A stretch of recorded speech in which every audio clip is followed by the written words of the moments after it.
bienvenidos al tercer bloque de Alfil TV. Estamos por comenzar la entrevista con Ariel Barraud, es el director del Instituto de Investigaciones de la Bolsa de Comercio, a quien hemos invitado para, que nos eche un poco de luz de estas semanas locas y sumidos en la total incertidumbre. ¿Cómo estás? Bienvenido. ¿Qué tal? Muchas gracias. Qué gusto. Sí, bueno, como decís vos, mucha incertidumbre en la economía. La palabra clave incertidumbre no es buena compañía de las expectativas de inflación, de movimiento del tipo de cambio y bueno, necesitamos como país o a nivel por lo menos de política económica estabilizar la economía. Sí. Parece que es sería el principal objetivo del nuevo ministro. Obviamente se plantearon los objetivos en ese sentido y todavía estamos quizá con alguna demora en ver las medidas que Eso se te tomen. quería preguntar primero. ¿Cómo observaste los primeros movimientos de masa?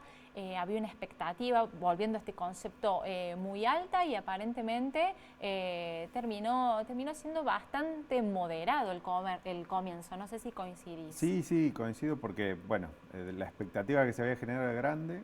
De hecho, bueno, si bien el ministro no quería que se le diga, aparecía como el superministro porque iba a concentrar varias carteras. Hoy, a casi 10 días de la presentación, yo no sé ya si le diríamos superministro. Ha quedado como un ministro que ha planteado objetivos y la incertidumbre es si no está pudiendo hacer todas las medidas económicas que quisiera llevar a cabo para lograr esos objetivos, o no está queriendo, o hay algo que se prepare un poquito más de fondo, como alguna medida quizá no tan amigable, digamos. Claro. Las primeras medidas eran objetivos de vamos a estabilizar el resultado fiscal, la política monetaria, la política cambiaria. Claramente necesitamos alguna señal para que el país deje de perder reservas. Para eso necesita el ministerio darle a los agentes económicos, a los exportadores, importadores y todos los agentes económicos en general alguna pista clara de qué va a pasar con el mercado cambiario. Claro. ¿Tiene instrumentos Massa para resolver todo lo que tiene que resolver en poco tiempo, ¿no? Porque estamos frente a un escenario electoral, te diría ya casi de campaña, ¿no? Diera por ahí la sensación de que no va a tomar el toro por las astas, sino que quiere ganar tiempo. Sí, lo que tendría en este periodo es tiempo, precisamente, porque estamos falta tiempo todavía para empezar la campaña del 2023. Sí.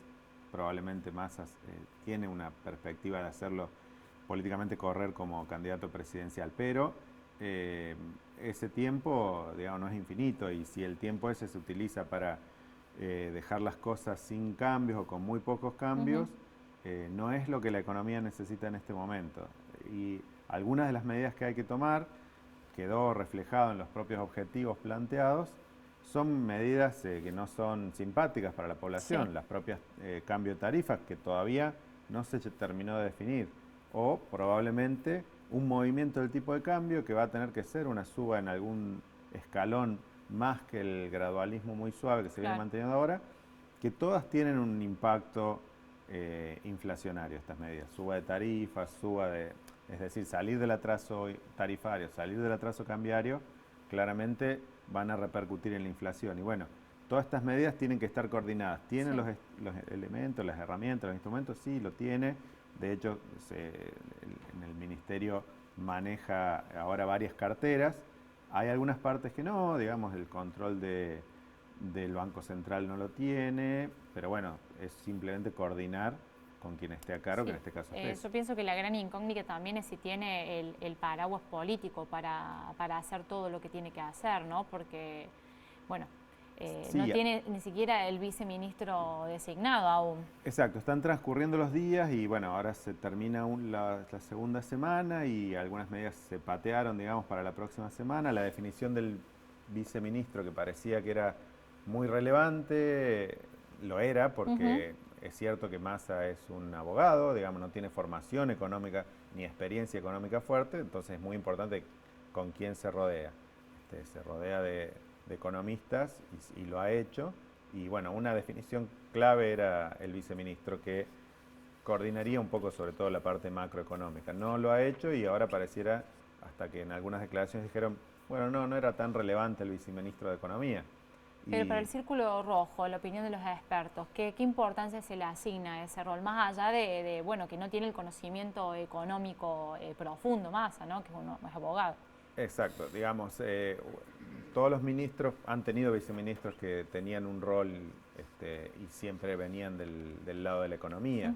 Entonces uno podía pensar que esa definición iba a dar también una señal clara de hacia dónde se quería ir. La persona que habían nombrado inicialmente, Rubinstein, era una persona con opiniones y una orientación de política económica bastante clara y bastante en línea con los primeros objetivos expresados por Sergio Massa en la primera conferencia de prensa. Está generando dudas esta indefinición, este paso del tiempo. Sobre el fortalecimiento de las reservas, ¿no? Que es otro de los temas que estamos escuchando mucho. ¿Qué herramientas tiene Massa para evitar ese desguace, para volver a parar una base central para la economía? Tiene las ¿Se herramientas. puede confiar en la caída de las importaciones? Porque eso era lo que hablaban en el gobierno como, bueno, la gran salvación. Sí, digamos, es cierto que hay un contexto internacional de suba de los precios de las commodities que a nosotros nos pega por todos lados, positiva y negativamente. Digamos, los términos de intercambio, que es precio de lo que exportamos dividido el precio de lo que importamos, han subido los dos lados, porque subió el precio de las commodities que nosotros vendemos, agrícolas sobre todo, también subió el precio de la energía, en la cual nos fuimos convirtiendo en importadores netos. Entonces, ahí la herramienta es una definición clara de cuál va a ser la política cambiaria y cuál va a ser el tipo de cambio al que van a acceder tanto exportadores como importadores. Hoy el tipo de cambio al que acceden fomenta el adelanto de importaciones y el pisar las exportaciones. Esto no es bueno ni para la balanza cambiaria ni para la acumulación de reservas. ¿El aumento de las tasas crees que sirve para contener la inflación? Pareciera que no, ¿no? Porque se viene una necesidad de ajustar, como explicabas, tarifas. El aumento de tasas es una política que también va por dos lados.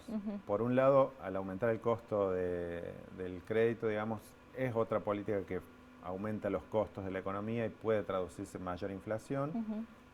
Otra posibilidad o otro de los efectos que tiene es tratar de frenar ese drenaje hacia el dólar y hacia los dólares paralelos de casi todos los agentes económicos en la búsqueda de cobertura y tratarlo de que se queden más posicionados en pesos. Se habla del famoso ajuste. ¿Por dónde crees que va a pasar? Ya Melconian habló de un ajuste clásico, ¿no?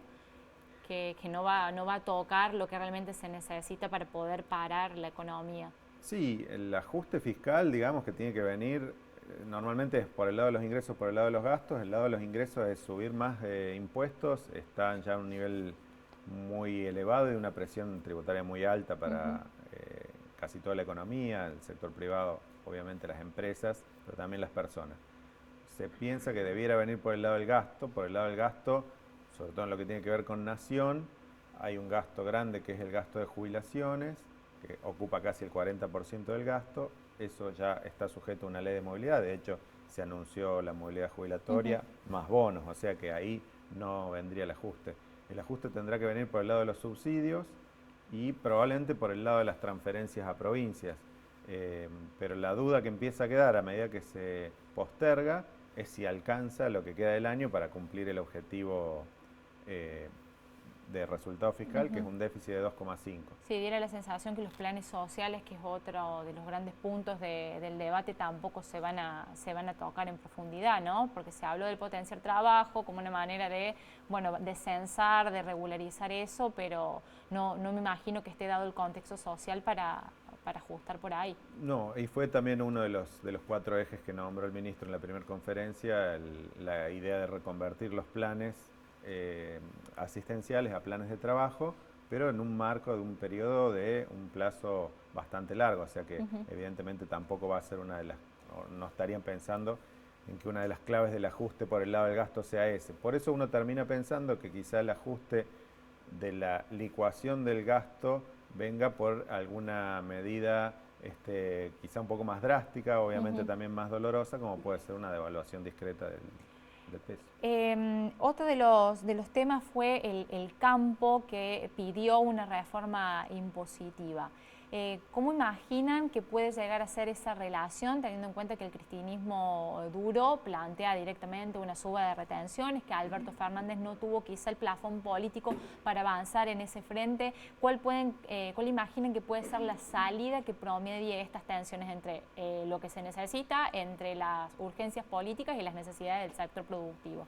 Bueno, la clave pasaría por mejorarle el tipo de cambio que efectivamente recibe el productor o el exportador, mejor dicho, agropecuario, que hoy está afectado no solo por las retenciones, sino también por la brecha cambiaria y por la gran diferencia que hay entre el dólar oficial y los dólares paralelos, por el cual se están manejando muchos de los costos de estas actividades exportadoras. Entonces, la clave vendrá por ahí, probablemente algún acceso a algún dólar diferencial, algún desdoblamiento cambiario podría ocurrir también, pero de nuevo, es todo potencial. La baja de las retenciones siempre se planteó como una posibilidad para mejorarle el tipo de cambio efectivo para los exportadores. Pero bueno, también, como claramente lo decís vos, hay una ecuación económica y hay una ecuación política, y estamos en la duda de cuál va a ir ganando, digamos. Sí, esperemos que logren promediar por el bien de todos. Seguramente, sí. Bueno, muchísimas gracias, Ariel Barrat, por esta conversación. Gracias. Bueno, despedimos entonces al economista de la Bolsa de Comercio. Ya venimos con más. Recuerden que es el momento del gran Dirty Ortiz y su tapa cultural.